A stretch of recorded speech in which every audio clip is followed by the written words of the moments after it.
Alberto, veja só, em primeiro lugar, veja só, eu tenho que parabenizar você pela ideia de colocar na imagem a vida de pessoas que você julga importantes. Eu agradeço por você ter me incluído. Realmente é uma honra, porque eu vi a relação e são pessoas muito importantes em Niterói. Eu sou Norberto Boixá, Seródio Boixá, sou geriatra, estou em Niterói há muitos anos, mas nasci numa vilazinha que é o 5º distrito de Bom Jesus do Itabapoana. Chama-se Pirapitinga de Bom Jesus. Eu creio que Pirapitinga é a minha essência, é o arsenal das minhas percepções e de tudo que eu vejo e de como eu encarei a vida. Porque lá eu tive contato íntimo e profundo com várias pessoas de diversas situações e que hoje me fazem mostrar o interior de maneira muito especial. Obviamente, os meus pais estão presentes nessa história. Meu pai era dono do único jipe do lugar. E quando ele ia caminhando com o jipe e encontrava alguém a pé, ele dizia: meu filho, vamos dar uma carona? Talvez ele não possa comprar um jipe. Dessa maneira, ele despertou e me fez ver muito além do que eu poderia ficar concentrado na minha vida segura e tranquila. E um outro momento lá em Pirapitinga foi quando minha mãe, professora, chegou em casa com uma caixa enorme, fechada, e abriu com sofreguidão. O que tinha na caixa? O Tesouro da Juventude. Aquela coleção de 18 volumes que descortinou a terra para mim. Eu mergulhei naquilo e acho que aquilo foi a base das grandes percepções de minha vida. Eu estudei no internato, na atividade do Carangola, o ginasial. O científico foi feito em Niterói, no Colégio Plínio Leite, ali na Rua da Praia. Aqui eu fiz a faculdade de medicina na UF e fiquei aqui em Niterói, trabalhando aqui, e cheguei à geriatria por um grande impulso e generoso impulso em relação aos idosos. Eu devo dizer a você que a geriatria é o compartimento talvez mais importante da minha vida. Tive muitos velhos na família e eles, de certa maneira, me ensinaram muitas coisas. E eu devo a eles, e eu devo à humanidade, esse dom, e agradeço por ter esse dom especial em relação aos idosos. Aqui vim estudar e aqui fiquei, mas tenho uma relação íntima e constante com Pirapitinga e eu vou sempre lá. E levo os meus netos para que eles participem daquela praça, da humildade daquela praça, a experiência que no passado eu tive. E que eu espero que eles possam comparar aquele mundo com o mundo que eles têm aqui na cidade atualmente. Certamente eles, participando daquilo, talvez possam ter uma visão maior do universo e do humanismo em relação à análise das pessoas. Alberto, aqui em Niterói, não havia ainda, e nem no Rio de Janeiro, uma cultura de geriatria. Eu devo dizer que, junto com os colegas do Rio de Janeiro, fomos os precursores da geriatria, fazendo os primeiros eventos, os primeiros congressos sobre geriatria. A minha experiência foi nesse sentido, participando com eles do início e do conhecimento da ciência.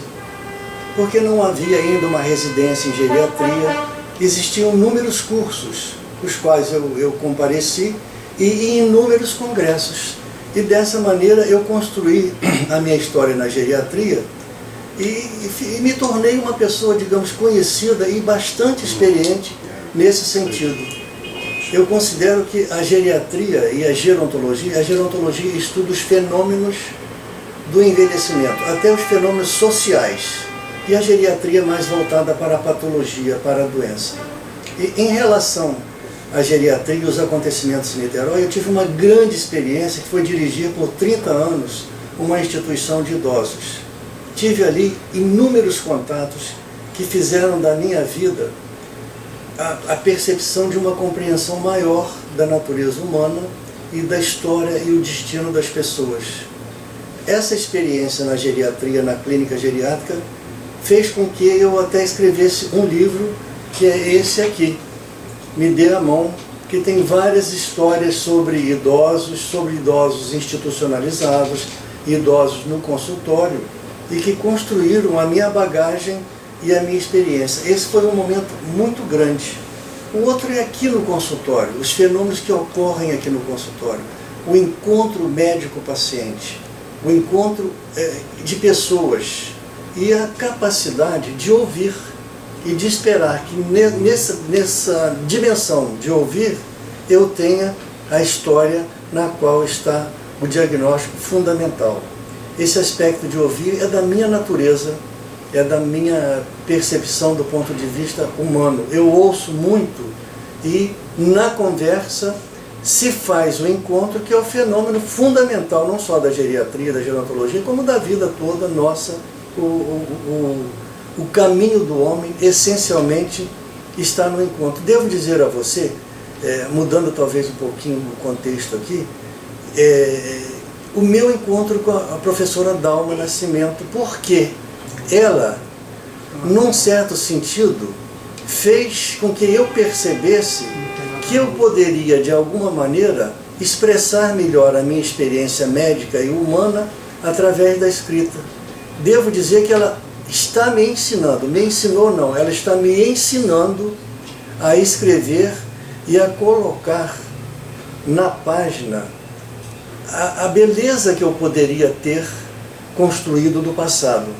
Eu acho que a literatura é colocar beleza na página. Esse é um grande compartimento da minha vida, que é a possibilidade de escrever a minha experiência em relação ao homem, ao humano ser. Alberto, veja bem, eu não me lembro exatamente quando eu comecei a escrever, mas sempre gostei de escrever. Uma pessoa importante na minha vida foi uma tia lá no interior, quando eu passava as férias na fazenda onde ela morava, e ela lia para mim, o meu priminho, o meu colega de infância, a cada dia um capítulo de um livro chamado Covardes. Esqueci o autor. E dali a imaginação começou a se tornar fértil. Eu sempre me lembro dela, porque a percepção e a capacidade de escrever estão relacionadas às minhas experiências lá no interior, e em relação a ela também. No momento eu tenho uma coluna no Norte Fluminense, que é um jornal lá de Bom Jesus do Itabapuana. Eu faço uma coluna. E escrevi alguns livros sobre a minha experiência com idosos. Um dos livros é basicamente sobre Pirapitinga, esse daqui, Estradas, no qual, aproveitando o fato de ter acontecido lá um crime bárbaro, eu consigo colocar no mesmo encontro do velório vários personagens em situações sociais diferentes e confluindo para uma grande experiência humana no velório. Esse é um livro que eu acho que é muito importante do ponto de vista até antropológico. Eu acho que um outro livro foi também insistência da professora Dalma sobre contos de Natal, que eu gosto muito dos natais também lá do interior. A minha vida está muito relacionada ao interior. Fazendo um apêndice aqui, a vida em Niterói é um outro aspecto, é uma outra dimensão. Talvez no princípio tenha havido choque de civilizações, porque eu senti muita saudade da minha terra quando vim para cá, muita saudade. Mas aqui o mundo se descortinou de maneira diferente. Eu pude aprender muito e ter muitas experiências humanas que completaram a minha natural tendência a olhar o ser humano. E outro livro também foi por conselho, e quem trabalhou muito nesse livro foi a professora Dalma. Ela juntou textos do jornal lá do interior e de outros jornais, sendo um deles, já não existe mais, é o jornal de Pirapitinga, da minha vilazinha, na qual eu fazia aqui em Niterói e mandava para a população lá. Parei porque eu fiquei relaxado em relação a isso, mas foi uma fase importante na minha vida, onde eu pude escrever muito sobre o povo da minha terra. Esse aqui é o que eu mostrei no princípio, que é da grande experiência com os velhos institucionalizados, do drama que eles tiveram que passar por tal situação, enfim. consequências dos destinos, das histórias, dos caminhos das pessoas. Alberto, eu sinto que você gosta especialmente de um texto que está nesse livro aqui, Lembranças de Escritas, que é sobre a eterna ausente. Foi uma garota que eu via quase que diariamente quando ia para Bom Jesus, para a sede do município, de jipe, com meu pai e minha mãe. Quando nós íamos, eu não a via, porque os morros não permitiam que o barulho do jipe chegasse até a casa dela. Mas na volta de Bom Jesus, ela percebia o barulho do jipe, se encaminhava para a cerca do terreiro dela e dava adeus para nós. Era infalível, diariamente, uma menina loura, muito bonita. Mais tarde, eu fiquei me interrogando onde é que aquela menina foi buscar os traços arianos que a caracterizavam naquela época. Muito bonita a menina, muito. E eu, meu pai e minha mãe, inexplicavelmente, jamais paramos para falar com a menina. Ela ficava perdida lá na curva, na poeira do jipe, dando adeus. Eu acho que para mim aquele era um fato muito tocante e para ela também. Distantes, nós passamos a ser pessoas que estávamos próximas daquela relação rápida, daquela passagem e daquele encontro na estrada. E aí? E a menina?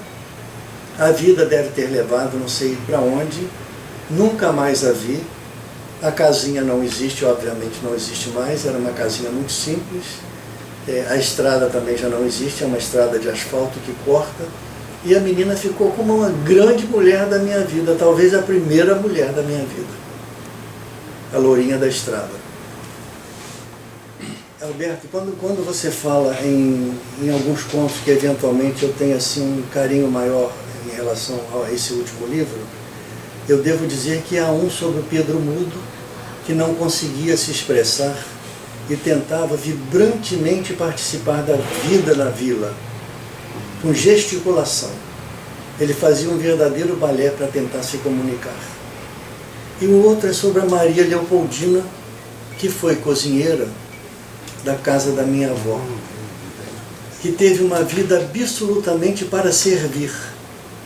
Ela se realizava servindo, não tinha nenhum propósito de vida, nenhuma ambição.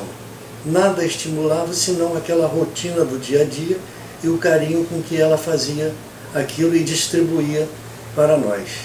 E no final de um dos livros, desse aqui mesmo, que há uma pequena peça de teatro, pequenininha, num ato só, na qual uma ponte velha, cheia de rachaduras na madeira, sobre um rio no abismo. E eles, de repente, começam a falar. A ponte na dimensão dela e o rio na dimensão dela. E esses encontros transportados para, digamos, a natureza humana e o pensamento humano. Quando você fala de morte e de religião, eu devo dizer a você que o primeiro centro espírita fundado no noroeste do estado foi pelo meu avô. Então, nesse sentido, eu tenho uma concepção espírita da vida e posso dizer a você que eu sou espírita. E você falou também em morte. Eu acho que cada morte é um fenômeno diferente. Eu participei de inúmeras. Cada morte tem a sua personalidade. Eu acho que aquele momento também é único, o momento de passar, o momento de se entregar a outra dimensão. Nós não dividimos com ninguém. Podemos dividir a dor, a angústia até o fim, mas na passagem não há como dividir. Nesse sentido, a morte é absolutamente solitária, absolutamente sozinha. E o que eu creio que é apenas uma passagem. Não é possível que nós tenhamos vivido e evoluído durante milhões de anos, tenhamos adquirido a cultura humana e o conhecimento humano e que aquilo se perca naquele momento. Alguma coisa há de levar aquilo, o que explica porque algumas pessoas já nascem absolutamente sábias. já nasce com o conhecimento e a grandeza inseridas na sua vida. Isso é consequência de uma herança de algo que não morreu naquele determinado momento. Sob um certo sentido, a morte não é fim. Ela é absolutamente, sob essa concepção, grandiosa, porque na minha esperança e na minha crença, algo vai continuar a crescer e a aprender. Essa é a minha percepção de morte. E Alberto, veja só, não olhando para a câmera, olhando para você. Quando eu posso falar de duas pessoas, como eu falei da professora Dalma, devo dizer a você nesse momento que esse trabalho que você está fazendo é importante pela projeção que você faz dele, pelo seu carinho especial em relação aos seres, às pessoas. Mas é algo que vai ficar definitivamente na memória. E ninguém anteriormente teve essa ideia de passar para o vídeo entrevista com as pessoas, digamos, importantes na vida de Niterói e na história de Niterói. Voltando à professora e a você, os dois estão de parabéns em relação a isso aí. Ela, até hoje, é grande trabalhadora, grande batalhadora da cultura, é uma mulher que é especialista em história da Idade Média e é uma grande literata. Foi um momento importante na minha vida, o encontro com a professora Dalma e com você também.